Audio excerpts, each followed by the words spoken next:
con el nombre de Impacto Legal de la Atención Terapéutica y Violencia de Género.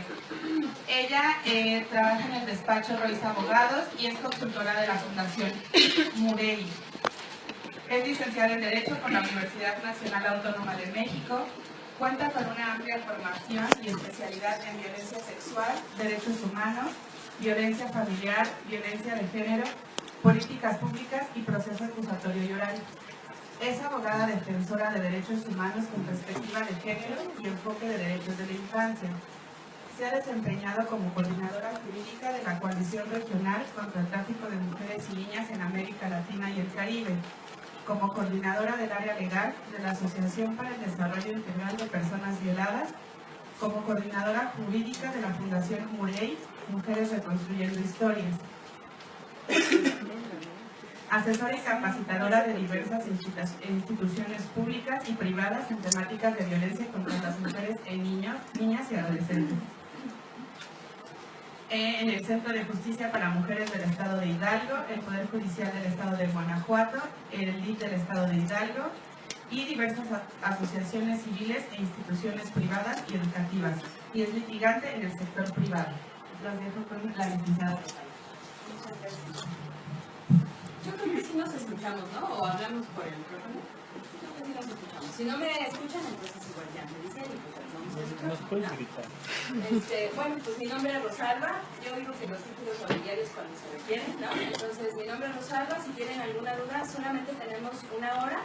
Entonces voy a tratar de ir un poco rápido, tratando de recapitular lo que considero más relevante, particularmente para la... Si tienen alguna duda, por favor me entienden. Si no, la contesto. Bueno, en la atención de los temas que están relacionados con la violencia de género, es relevante considerar que en materia legal tenemos dos grandes grupos de sistemas internacionales, ¿sí? ¿Por qué es relevante? Bueno, la obligación de atender la violencia de género y específicamente de atender en materia legal con perspectiva de género, se refiere a un consenso internacional, no al consenso local o al consenso del Estado mexicano. Hay un consenso internacional de dos grandes grupos, que es Naciones Unidas por una parte, que hablamos del contexto universal, y del contexto regional, que sería la Organización de Estados Americanos, que es el Sistema Interamericano. Los documentos más importantes relacionados en materia internacional respecto de estas temáticas son la CEDAW por un lado, que es la Convención sobre todas las formas de discriminación contra la mujer, y Belén do Pará, que es la Convención Interamericana para prevenir, sancionar y erradicar la violencia contra la mujer. Estos documentos son de obligación para el Estado mexicano toda vez que el Estado mexicano los firmó y ratificó.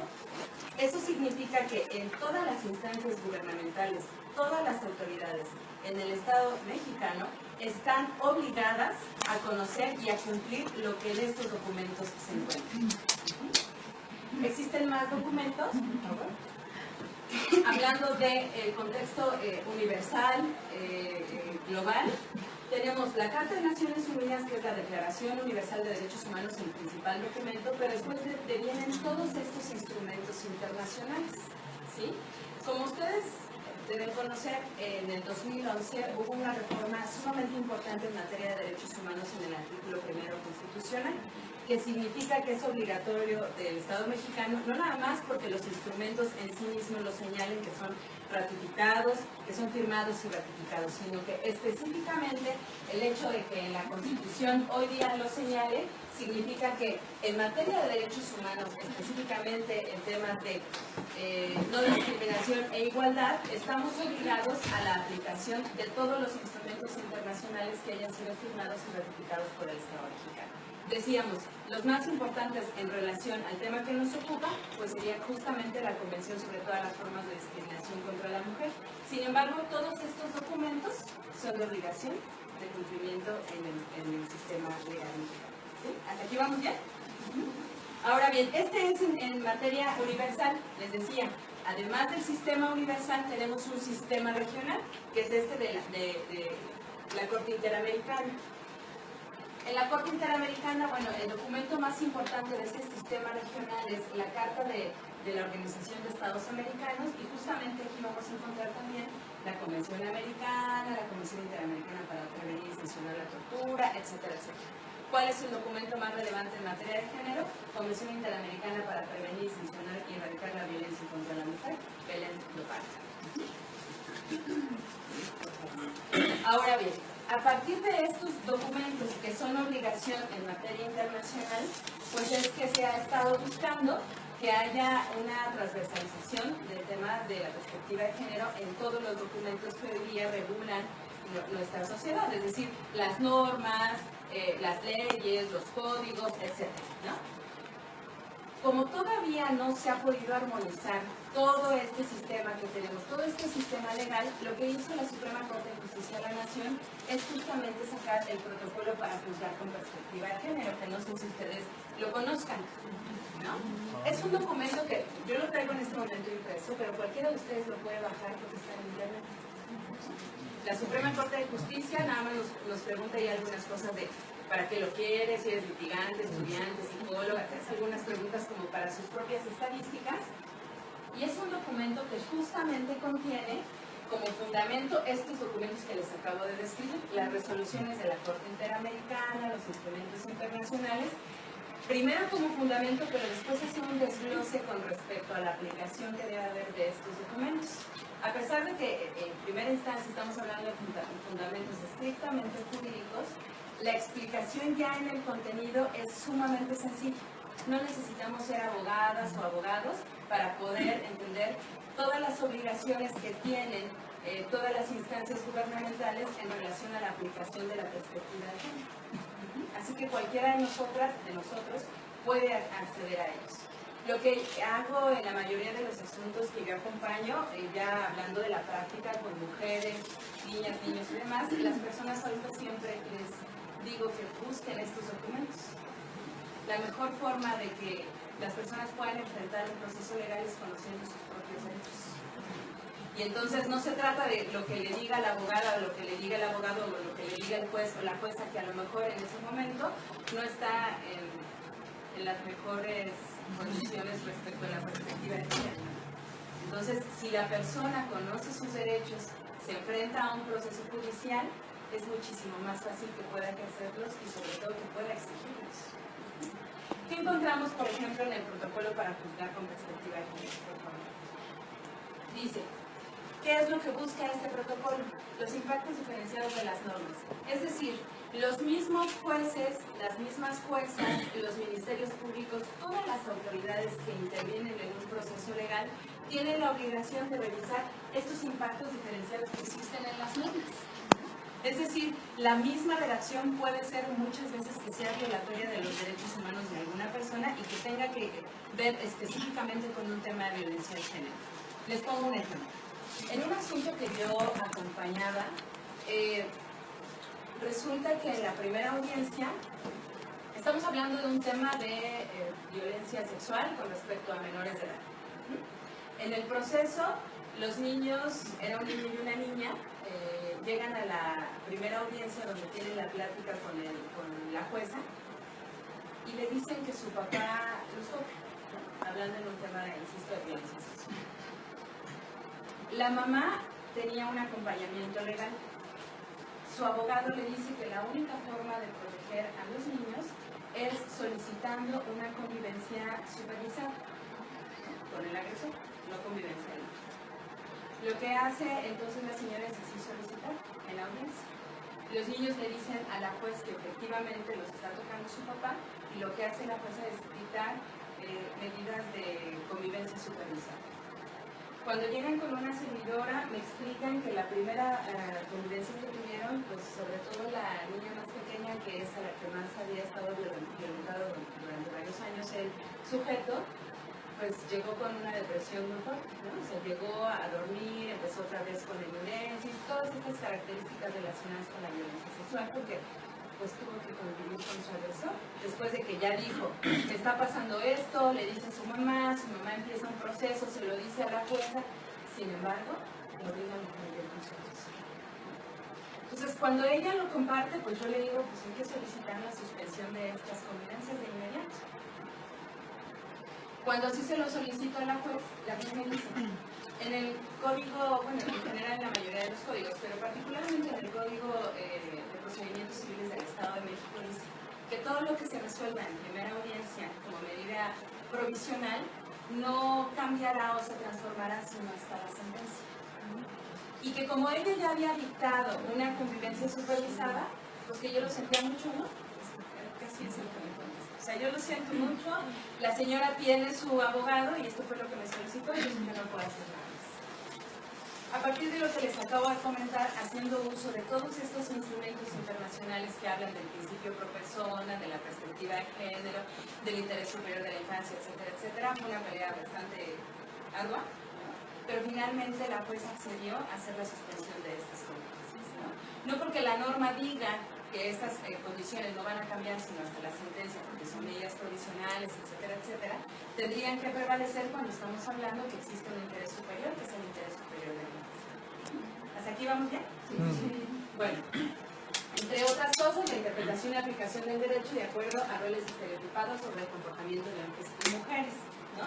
Sucede mucho que en los temas de violencia familiar, incluso en los divorcios, etcétera, lo que señalan muchas veces, y además lo escriben tal cual, los abogados, las abogadas que acompañan a muchos agresores, señalan cosas como, es que la señora nunca cumplió con sus obligaciones, la casa siempre estaba sucia, el día que se fue se llevó el televisor, la pantalla y demás, como si ella se lo hubiera robado, ¿no? No hacía de comer o hacía de comer mal y lo señalan tal cual, ¿no?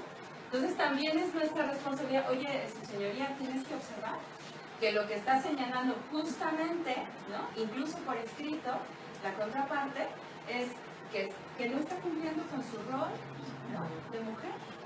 Entonces, ¿a quién nos toca hacer esta observación si muchas veces los jueces las cosas se pasan por ahí?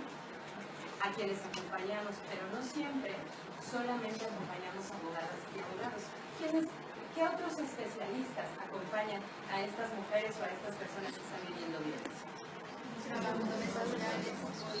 A ver, también, porque me dicen todos y todas. Ajá. Trabajadores sociales. Trabajadoras sociales, ajá, psicólogos, psicólogas. Médicos. Y entonces, a lo mejor yo no puedo decirlo, ¿no? A lo mejor yo soy la abogada y entonces voy a plasmar cuáles son los argumentos jurídicos. Pero tal vez quien está acompañando en un proceso psicoterapéutico sí puede ser más evidente qué es lo que está sucediendo con respecto a esta violencia que está realizando la contraparte.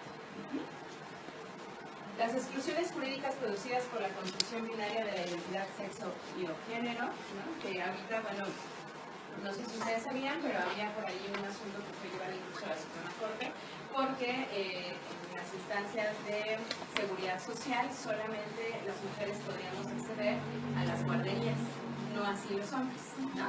Entonces, es como también ir identificando. Puede estar en la ley, puede ser que en su momento, pues quien lo hizo, pues no tenía perspectiva de género, no sabía, etcétera. Y entonces nos toca empezar a hacer estas interpretaciones a partir de estos instrumentos internacionales. La distribución equitativa de recursos y poder que deriva de estas asignaciones. A mí me ha tocado que son mujeres que se han dedicado toda la vida al cuidado y atención de los niños, al hogar, y el día que se divorcian, los señores dicen, pero es que ella, como tiene negocios de venta de cosas, etcétera, tiene una fortuna incuantificable. Y yo le digo, sí, pues, afortunadamente, en materia legal, todo es material. Tú me dices esto, entonces hay que probarlo. Y en ese sentido también tenemos que caer en cuenta que cuando nosotros señalamos que estamos en un contexto de violencia, también nos toca acreditar.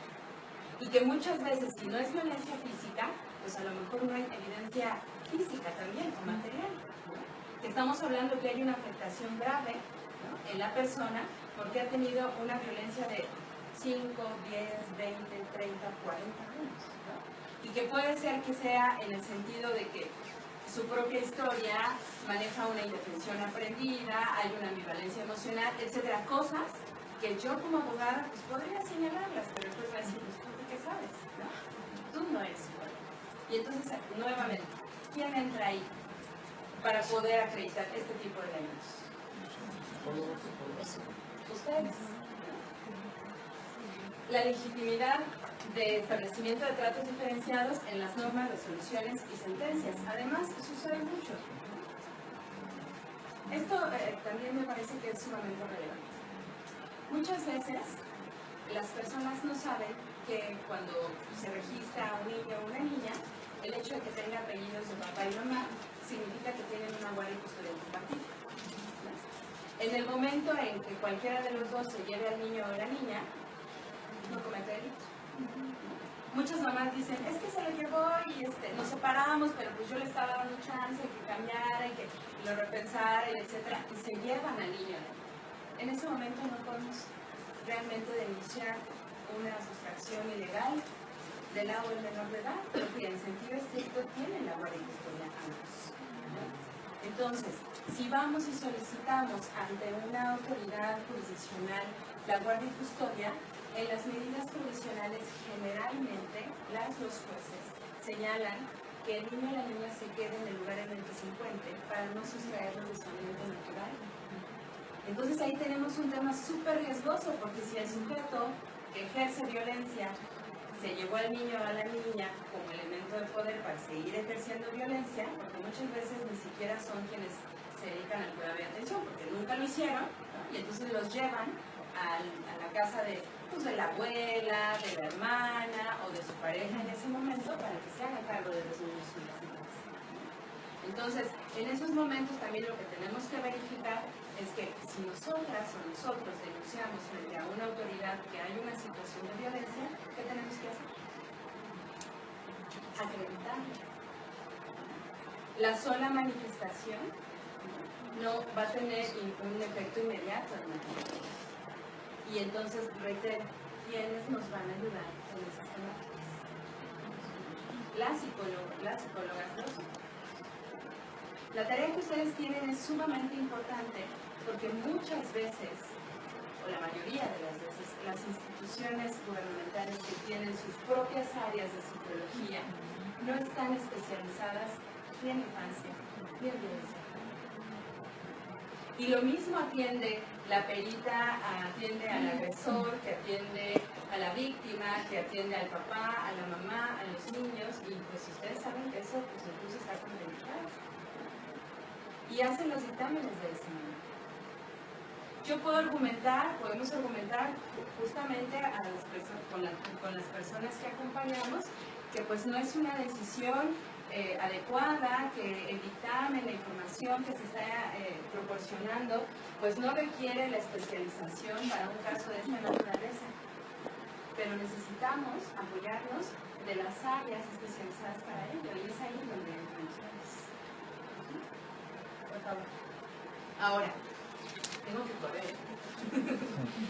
En otro sentido, también se han generado varios protocolos, afortunadamente por parte de la Suprema Corte de Justicia de la Nación. Otro protocolo que pueden encontrar de muy fácil acceso y también que el lenguaje es muy sencillo, accesible a cualquier persona, incluso quienes no son abogadas, no utilizan muchos términos jurídicos, es el protocolo de actuación para quienes imparten justicia en casos que involucren niños, niñas y adolescentes. Ahí vamos a encontrar que está en dos apartados, los procesos familiares y los procesos penales. Incluso se señala que el hecho de que en una familia donde el señor ejerza violencia en contra de la mujer, no así con los niños, aparentemente, como yo con los niños les doy dinero, los trato bien, yo soy la buena onda de la casa, aunque me moquetee a la señora, ¿no? Bueno, lo que se señala en el mismo protocolo es que ese ambiente de violencia, por supuesto que también es violencia de género en contra de los niños y las niñas, porque están aprendiendo que así son los roles dentro de la familia. Y reitero, es parte de las cosas que con independencia podamos hacerlas, los abogados que acompañamos a estas personas, son ustedes quienes tienen que reforzar estas temáticas. Por favor. Ahora bien, dentro del mismo protocolo de actuación para quienes imparten justicia en casos de niñas, niños y adolescentes, hay algunas definiciones al principio. Entre ellas vamos a encontrar qué son los profesionales o las profesionales. Y ahí, pues, vemos en el último apartado, dice, primero, las personas que en el contexto de su trabajo estén en contacto con niños, niñas o adolescentes o tengan la responsabilidad de atender sus necesidades en el sistema de justicia. Dice, o, la primera parte dice, las personas que en el contexto de su trabajo estén en contacto con niños, niñas o adolescentes. Es decir, si ustedes están ejerciendo clínica privada, desde ahí ya entran como profesionales y pueden participar en los procesos legales de niños y niñas. Y en la última parte dice, profesionales médicos y de la salud mental y trabajadores sociales, pues, ¿qué les digo? Que ahí se mastica. Ahora bien, si todavía no lo tenemos tan claro, por favor, la siguiente. Dice, persona de apoyo. ¿Quién es una persona de apoyo en los casos de niños, niñas y adolescentes? Persona especialmente capacitada que haya sido designada para prestar asistencia a una niña, niño o adolescente a lo largo del proceso de justicia con objeto de evitar el riesgo de coacción, victimización repetida o victimización secundaria. ¿Qué nos dice esto?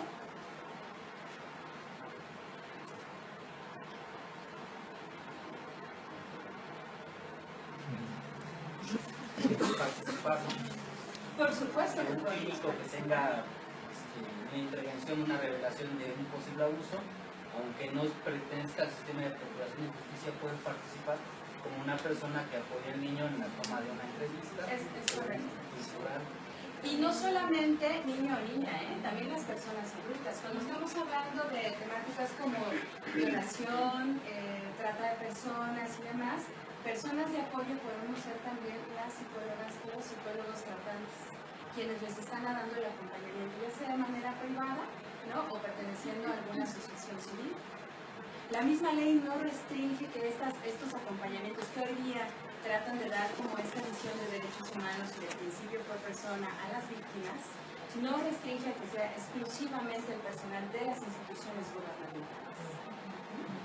Es decir, si nosotras o nosotros estamos dando acompañamiento terapéutico y resulta un proceso legal de este acompañamiento, a mí me parece que no solamente podemos, yo creo que tenemos la obligación y ahorita vamos a ver por qué. Ahora bien, por ejemplo, en este mismo protocolo dice, verificación de que una persona de apoyo acompaña al menor de edad en el desarrollo de todas las diligencias que involucran un juicio. Como ustedes saben, este Tratado Internacional de Niños y Niñas, ¿no? La Convención de los Niños y las Niñas, señala que los niños y las niñas tienen derecho a dar su opinión en los procesos donde estén involucrados. Lo que ha hecho el sistema judicial en materia familiar para poder, que ha visto que es la única forma para ejercer este derecho, es que se hace una audiencia de escucha de menores de edad. Y en esa audiencia generalmente solicita a personal del DIF y al Ministerio Público que le asista para poder hacer la entrevista con niños y niñas. Es importante señalar que previamente a que un niño o una niña participe en un proceso legal, debería ser preparado o preparado, siempre. A mí me pasa que hay niños y niñas que han llevado 3, 4 dictámenes y que cuando les digo, y es que, ¿cómo te fue con la psicóloga en el dictamen, con la perita? ¿Quién era ella? No saben a dónde van. Y si además traen toda esta carga, ¿no?, del deber ser en relación a la infancia, con este adultocentrismo y demás, cuando llegan frente a una autoridad judicial, que además está el juez o la jueza, está el del DIF, está el del Ministerio Público, ¿no? Y le preguntan, ¿cómo te trata tu papá y tu mamá? ¿Qué creen que contesta? ¿Quieres a tu mamá y a tu papá? Sí. ¿Quieres? ¿Eres feliz? Claro. ¿Quieres seguir viendo a tu papá? Sí. Difícilmente un niño y una niña va a decir, porque además, recordemos que esto entiendo que ustedes lo manejan mejor que yo, ¿no?, que el pensamiento concreto de los niños y las niñas, que el pensamiento egocéntrico, ¿no?, debe implicar que si dice que su mamá o su papá o quien sea le está ejerciendo violencia, la consecuencia va a ser su culpa. Eso es lo que él ha considerado, ella lo considera. Entonces, si estamos hablando de que puede haber una persona de apoyo que ya identificamos que puede ser cualquiera de ustedes, es importante que estemos comprometidos y comprometidos para asistir a esos niños y esas niñas. Claro, no es lo mismo tener un acompañamiento psicoterapéutico a preparar a alguien para asistir a los procesos judiciales, ¿no? Porque en ese sentido, ustedes como psicólogas o psicólogos también deben tener más o menos una idea de qué trata un procedimiento, ¿no? Para incluso tener técnicas y explicarle a los niños y a las niñas que, mira, pues a lo mejor es como un camino, va a ser un poco complicado, pero va a llegar a un fin y va a tener a lo mejor algunas etapas, etc. O sea, algunas técnicas para poder explicar, ¿no? Porque si le decimos, vas a ir una vez y no vas a volver a hablar del tema, y resulta que después tienen que regresar. Bueno, por favor. Bueno, nada más para también retomar el anterior punto.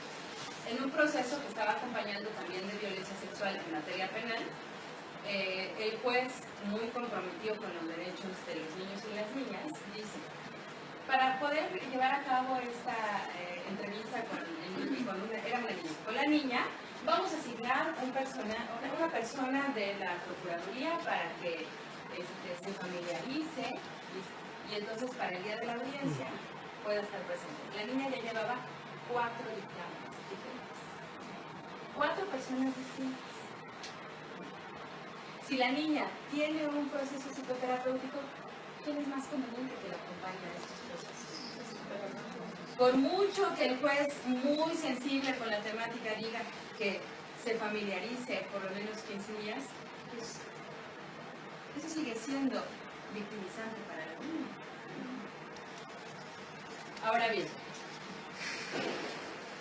es relevante decirles que tradicionalmente creemos que los niños y las niñas, por ejemplo, son responsabilidad de papá y mamá.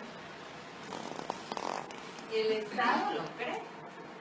Incluso ahora en estos hechos de violencia que entiendo ustedes conocen bastante bien, dicen, lo primero que hacemos que hacen los medios de comunicación y la sociedad en general es decir, ¿a qué se dedicaban los papás? ¿Y dónde estaban los padres? Y su método inmediato de atención a la problemática es mochila segura, presunción de inocencia, un montón de cosas que son violatorias a los derechos de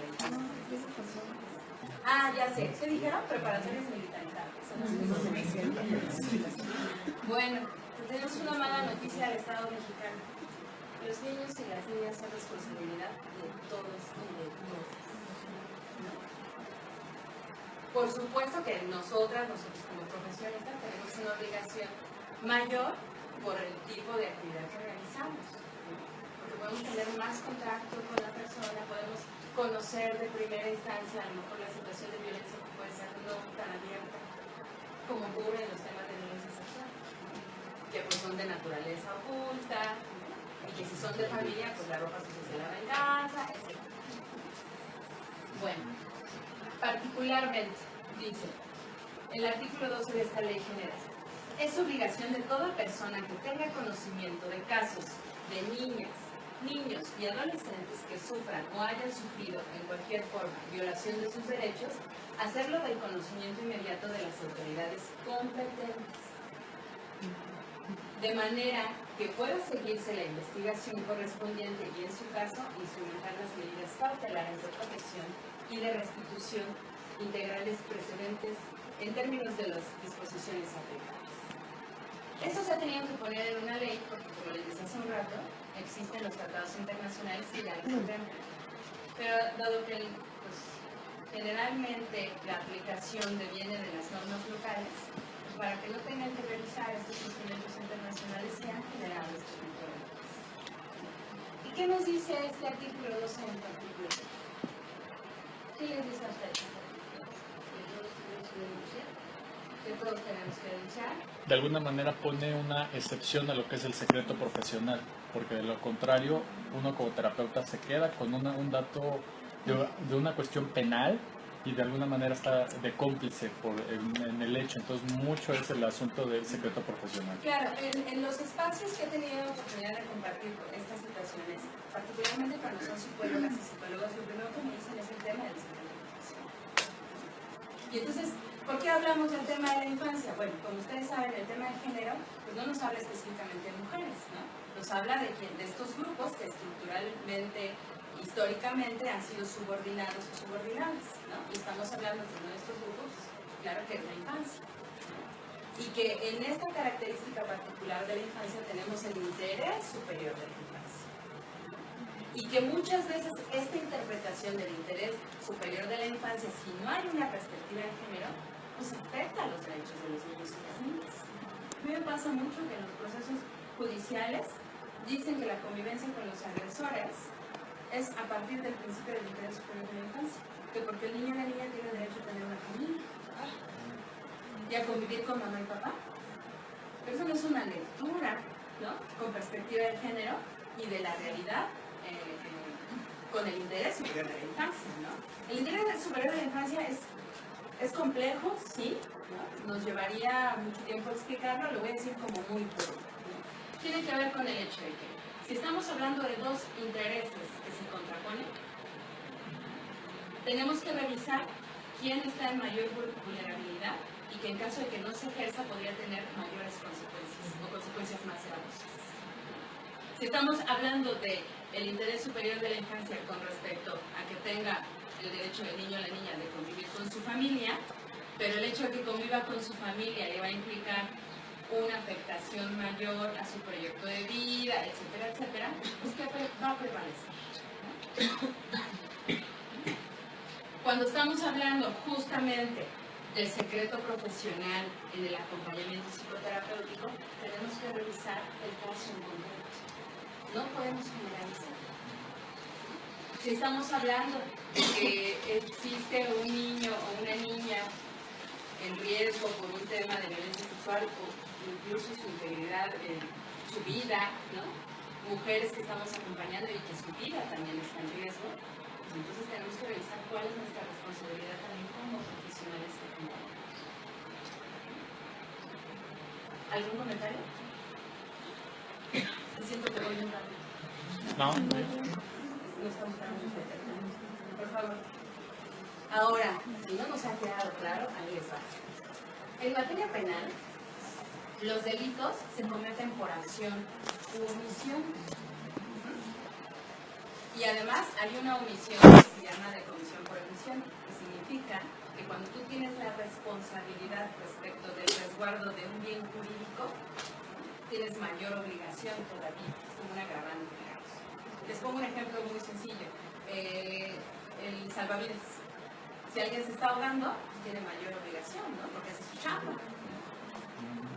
Sin embargo, si está ahogando a alguien y yo no sé nadar, pues si yo no trato de salvarle, no me meto a la alberca, pues tampoco soy responsable, ¿no? Entonces, los delitos son de acción o de omisión.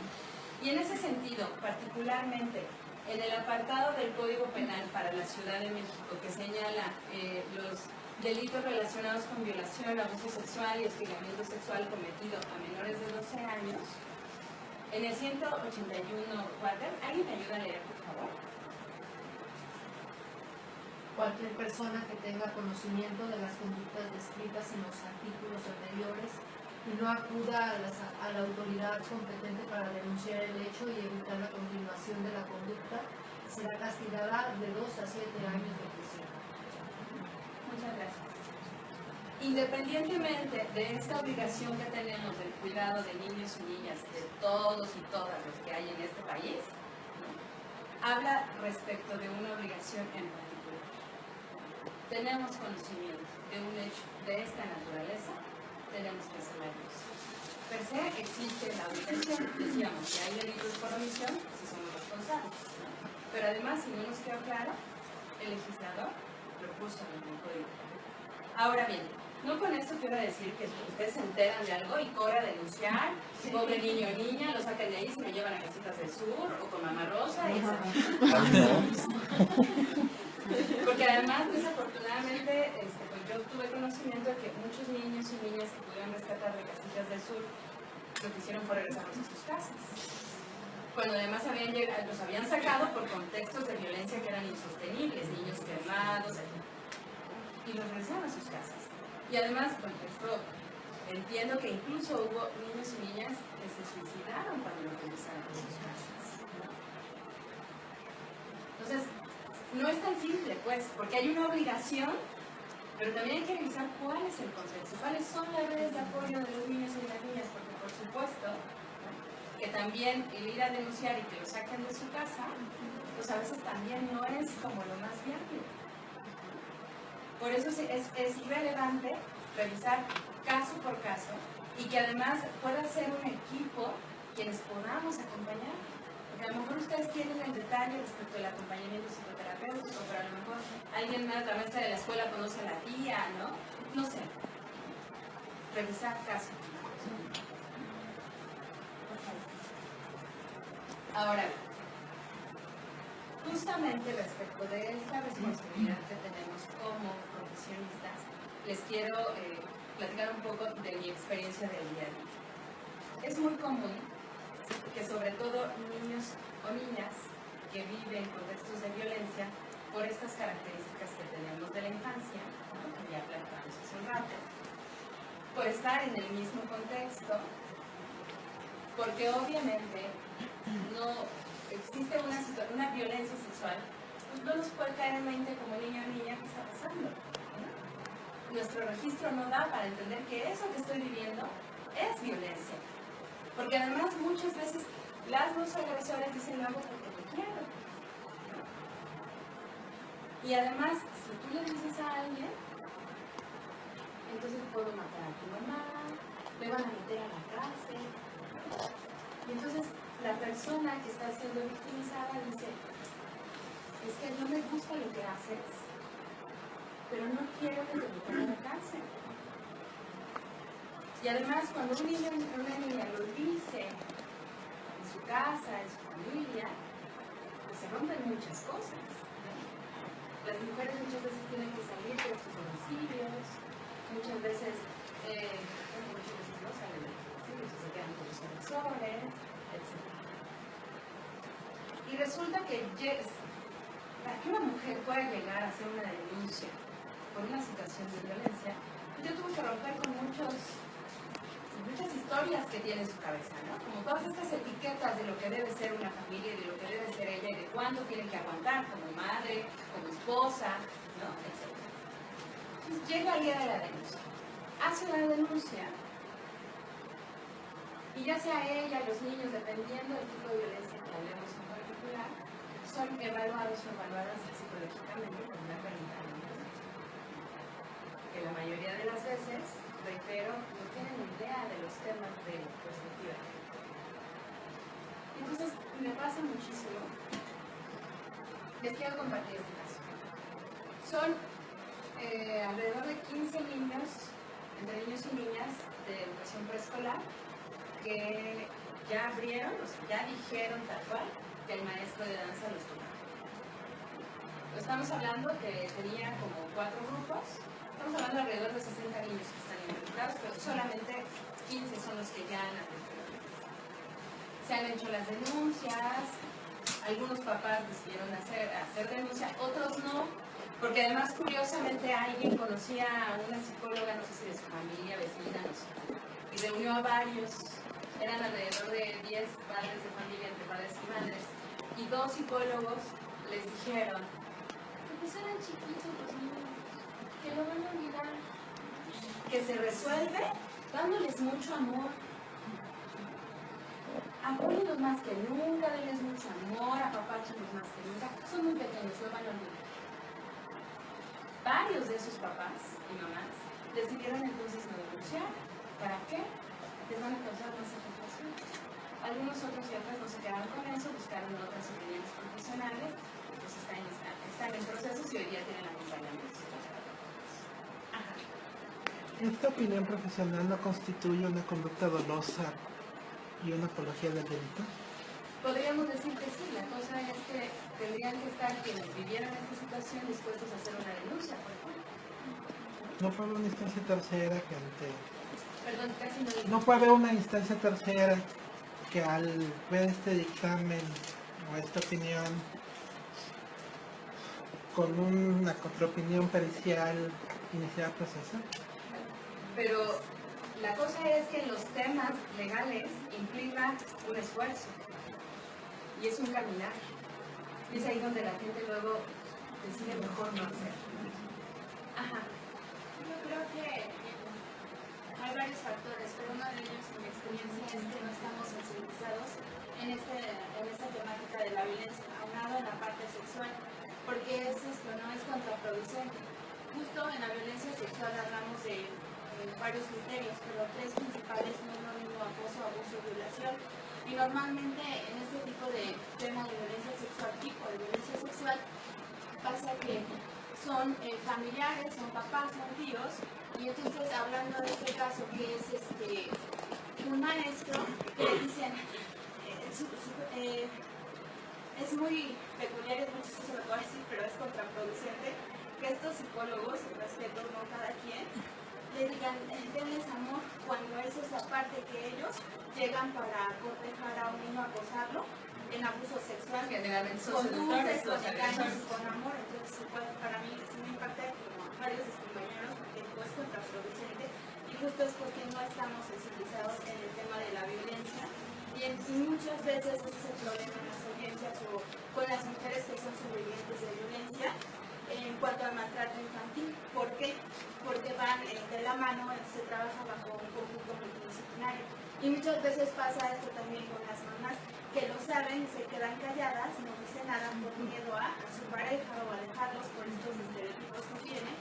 Y entonces pasan años y entonces queda impune, ¿no? Y entonces ya no solo es el papá, ahora es el tío, y entonces el niño, la niña, él o la adolescente queda lacerado, y entonces es complicado de pronto trabajar, es incluso el tratamiento, así como mínimo, es 2 años, y de ahí pues tarda más. Incluso CTA, que es exclusivo en atención a delitos sexuales, pues lo manejan como terapia breve en 3 meses o 4, pero es como una pincelada, y la verdad es que esos temas de violencia sexual son súper delicados y la secuela es tan profunda. ¿Por qué? Porque no hay sensibilización, ni siquiera en los papás, ni siquiera nosotros como profesionales, porque no nos especializamos en esta materia. Claro, y aquí yo creo que tocas varios temas. Primero, en efecto, estos psicólogos que les comento que hicieron esta observación de que con amor se iba a resolver y que los niños se lo iban a olvidar, fueron psicólogos privados que asistieron a una reunión porque los papás no sabían qué hacer, que sus niños eran muy pequeños, etc. Como sea, cuando llegan a la instancia judicial, y quiero retomar ahorita lo que está comentando también su compañera, cuando llegan a la instancia judicial, lo primero que hacen, por ejemplo, en el Estado de México, señalan que se llama impresión diagnóstica, ¿no? Ustedes deben saber mejor que yo qué significa eso.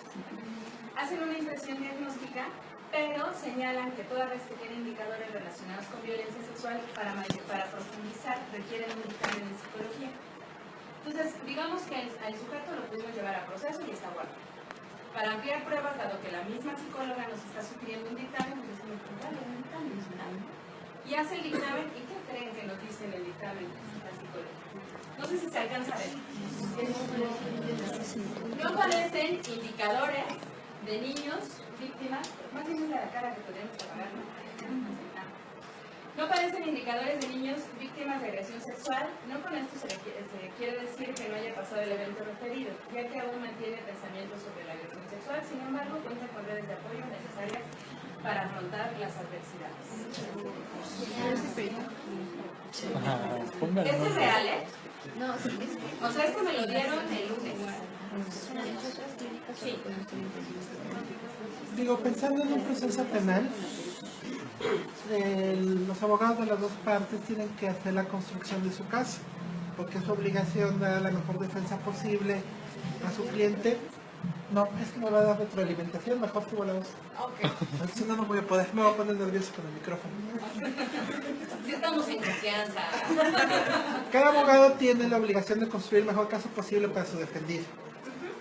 Las periciales, y sobre todo si son periciales solicitadas por partes, son interpretaciones sobre un hecho clínico que tienen una segunda interpretación a partir de la construcción del caso que hace el abogado. Un gran problema para un juez que tiene que determinar es a qué darle peso en las diferentes periciales. Acudir a un tercero en discordia. Pues no, porque ¿qué creen? Este dictamen es el de la Procuraduría.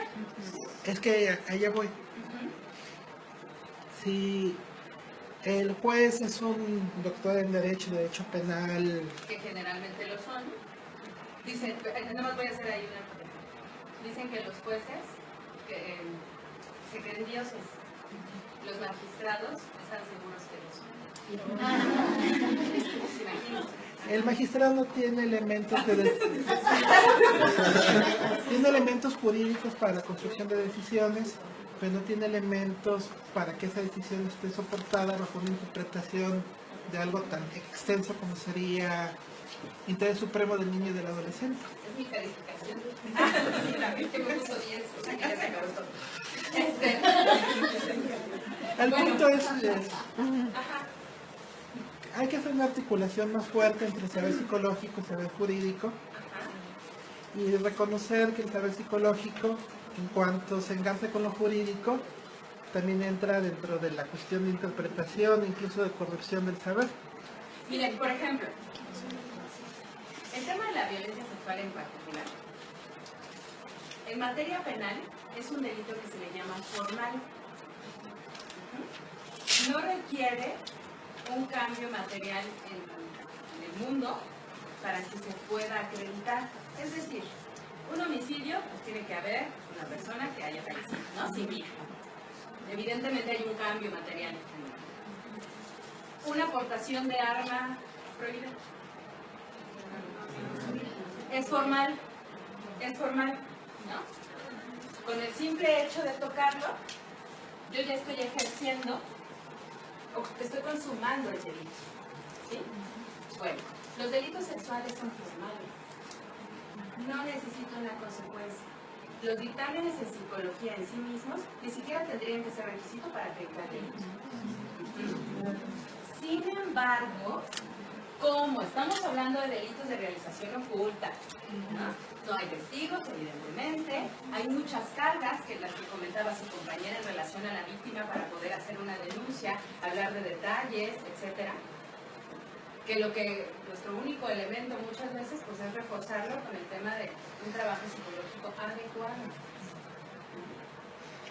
Porque independientemente de que no es un acompañamiento terapéutico, pues por supuesto que un dictamen en psicología también requiere pues, que haya un ambiente de confianza para que la persona pueda abrirse, ¿no?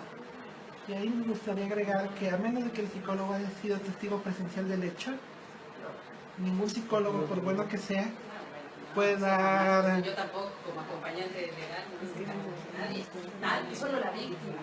Es que es una complicación muy fuerte. Ahí hablamos, y reitero, de la sensibilización y la responsabilidad profesional, ¿no? Porque además, ustedes deben saber que el elemento fundamental, por ejemplo, en un tema de violencia sexual, es el testimonio de la víctima, incluso como acompañamiento terapéutico, porque puede tener ansiedad, miedo y todo, pero no es exclusivo de la violencia sexual, ¿no?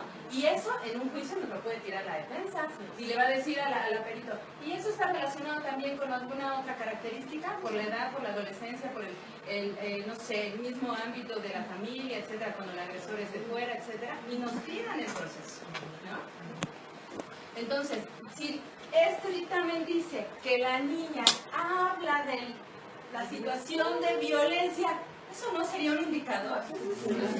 Per se, ¿no? Bueno, eso yo se lo dije a la psicóloga y me dijo, ¿sí? Bueno, afortunadamente aquí es donde quiero reiterar nuevamente la responsabilidad profesional que tenemos, o que tienen particularmente ustedes, digo yo también en el ámbito que yo acompaño, ¿no? Pero también ustedes, porque muchos abogados se van y dicen, oiga señora, ¿y entonces sí es cierto? Empiezan a cuestionar también. Imagínense reitero, todo el proceso que ha vivido para hacer una denuncia y ya que hace la denuncia empezamos a cuestionarle, ¿no? Bueno. En este caso en particular, afortunadamente, sugerimos desde que llegaron con una servidora a que acompañáramos legalmente, que iniciara un proceso psicoterapéutico con una psicóloga especializada en temas de violencia sexual y en infancia. Entonces, como otro elemento de prueba, yo ofrecí un informe, no es un dictamen, un informe del acompañamiento psicoterapéutico que está dando. La siguiente, por favor. ¿Qué le pedí? No estoy diciendo que esto sea panacea, ¿no? Pero yo me he sentado con las mismas psicólogas y les digo, mira, yo necesito acreditar esto, ¿qué te puedo pedir? No, pues esto. Y entonces más o menos vamos armando como qué es lo que vamos a hacer ya en el proceso. Yo le pido una copia certificada del expediente clínico, ¿no? Precisión de las sesiones terapéuticas, periodo de sesiones, las técnicas que va a utilizar, los resultados que va a obtener, los avances del proceso psicoterapéutico, recomendaciones del tratamiento, títulos y calidades de la persona. Porque entonces, de alguna manera, yo ya voy a poder cuestionar incluso el dictamen de la Procuraduría a partir de la experiencia de esta otra profesión. Y en el momento de los procesos, tanto en materia familiar como en materia penal, las especialistas que puedan argumentar, fundamentar y sostener su dicho en una audiencia pueden hacer la referencia.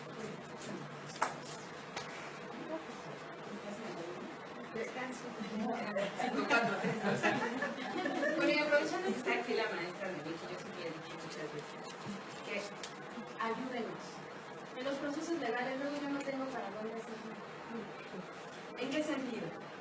Le decía el otro día que a mí me parece impresionante que el Tribunal Superior del Distrito Federal de la Ciudad de México tenga un área especializada en alienación parental, que dicho sea de paso es violatorio de todos los derechos humanos de los niños, de las niñas y de las mujeres, ¿no? El tema del género y demás, que en este momento no nos vamos a detener porque no tenemos mucho tiempo. Pero además que sea una modificación al código reciente, que además todavía hay una acción de inconstitucionalidad por parte de la Comisión de Derechos Humanos de la Ciudad de México, pero como no es relevante, ahí está, ¿no? No se ha resuelto por la Suprema Corte, ni siquiera ha entrado a la Suprema. Sin embargo, está en el código de alienación parental, con una redacción horrorosa, violenta. ¿Y el tribunal tiene su área especializada de alienación parental? Pero no tiene un área especializada en género. No tiene un área especializada en infancia. Y entonces cuando yo le digo que le voy a mandar una psicóloga privada, pues lo primero que hacen es decir la defensa, yo también voy la mía privada, y entonces otra vez lo que hacemos. Favor en contra, favor en contra, favor en contra. Lo ideal sería tener instituciones, como puede ser la UNAM, ¿no? Donde yo le pueda solicitar al juez que le pida a la UNAM que nos ayude a hacer un dictamen con perspectiva de género y demás, con todo el prestigio que tiene la institución. Ya le había dicho, ¿verdad? Sí, pues sí.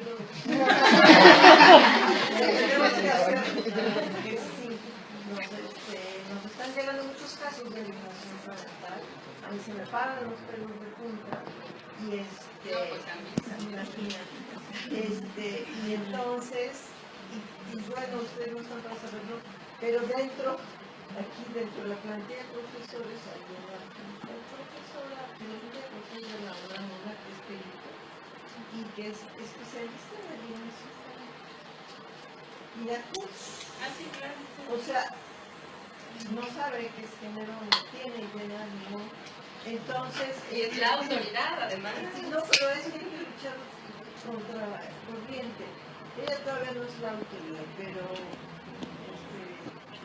pero quiere decir que hay una corriente muy fuerte. Sí, hace. ¿Y qué estamos haciendo nosotros? Nosotras, acá que tenemos conocimiento, que tenemos una fuerza, que tenemos formación, que tenemos otra mirada, andamos desengañadas. Exacto. Sí.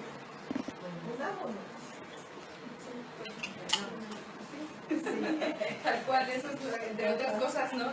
Por eso, independientemente, pues, de si entre que se puede organizar esto que estamos buscando lograr en algún momento, pues cada una de nosotros y nosotras que estamos en el ámbito privado donde estemos, tenemos estas responsabilidades, que son muchas otras más, pues ahorita aquí se nada más, es una embarrada, es una hora, no podemos entrar en mucho detalle, pues, ¿no? Pero sí me gustaría que tuviéramos, que nos fuéramos con esta idea de que sí se pueden hacer muchas cosas, porque hay instrumentos que nos ayudan a ello, pero sí necesitamos involucrarnos más de una especialización y tener el nivel de involucramiento que esto requiere, que es esta sensibilización, esta formación profesional y estar comprometidos y comprometidas para poder dar con estas situaciones, ¿no? De la agenda que hoy día resulta que son sumamente relevantes, pero que la violencia de género pues, se está desdibujando por estas otras historias.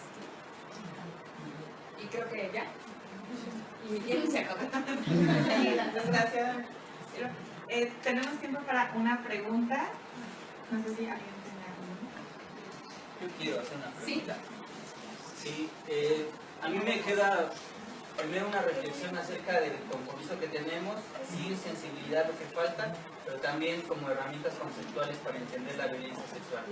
Y desde esa reflexión te hago la siguiente pregunta. ¿Qué pasa en el sistema de procuración de justicia cuando tú estás también del otro lado, no solamente no defendiendo a la víctima, sino también en la defensa privada, ¿no?, de los presuntos agresores?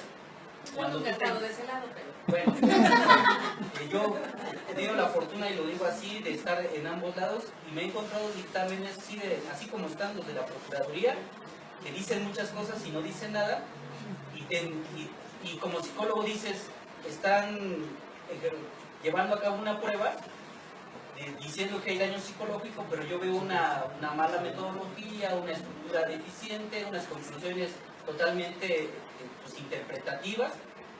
Tú no puedes pedir una reevaluación de la niña o del niño porque dices, ya lleva 2 estudios, yo no le voy a hacer un tercero. Pides acceso al expediente clínico o a las notas clínicas que lo que psicólogos tienen y dicen, no te los puedo dar porque hay un secreto profesional. Pero sí se puede, ¿eh? Yo es lo que te quería comentar. ¿Qué información puedo argumentar yo para decir, si te pido el expediente clínico es para no lastimar a este niño? Justo ese, le acabo de dar el clavo, ¿no? Interés superior de la infancia, hay que hacer toda la argumentación alrededor de ello. El mismo protocolo de actuación para quienes imparten justicia en caso de niños, niñas y adolescentes, en un apartado señala que incluso todas las periciales tendrían que ser videograbadas. Para el caso de que hubiera una segunda opinión pericial, etcétera, esta estuviera basada en la videograbación para verificar cómo se llevó a cabo y entonces hacer pues, las observaciones que en el caso concreto tendrían que hacer. Como abogadas y abogados lo solicitamos y muchas veces ustedes como profesionistas que son quienes van a elaborar la prueba son los que me dicen, pero ¿cómo? Yo no quiero. Entonces reiteramos que este es un trabajo en equipo y que por supuesto que se puede hacer bajo esta argumentación, no revictimización, que está la Ley General de Víctimas, está la Ley de Niños, Niñas y Adolescentes, está la Convención de los Derechos del Niño. Hay muchos instrumentos alrededor para poderlo justificar, estas solicitudes. Y entonces a lo mejor ustedes por sí mismos podrían hacerlo, pero si podemos hacerlo, reitero, en equipo, acompañados de abogados, pues seguramente pues el éxito va a ser. Digo, no podemos en ningún sentido garantizar, ¿no? Hay muchas personas que intervienen en un proceso, pero si hay un adecuado acompañamiento, si además se busca informar a la víctima, explicarle de su proceso, saber a qué se va a enfrentar y demás, el mismo proceso resulta ser terapéutico. El proceso legal puede ser terapéutico para la víctima. De hecho, es terapéutico cuando se hace así, cuando no, pues resulta que es más victimizante y esas historias que generan. Muchas gracias.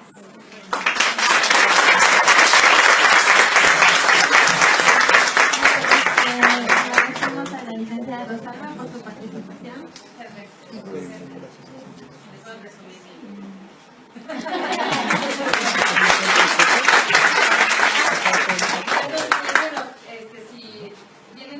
Ahí, si en algo les puedo ayudar, les estoy a sus órdenes. Están mi número telefónico, correo electrónico, oficina, celular.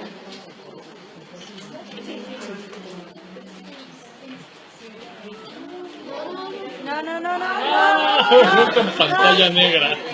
Un momento.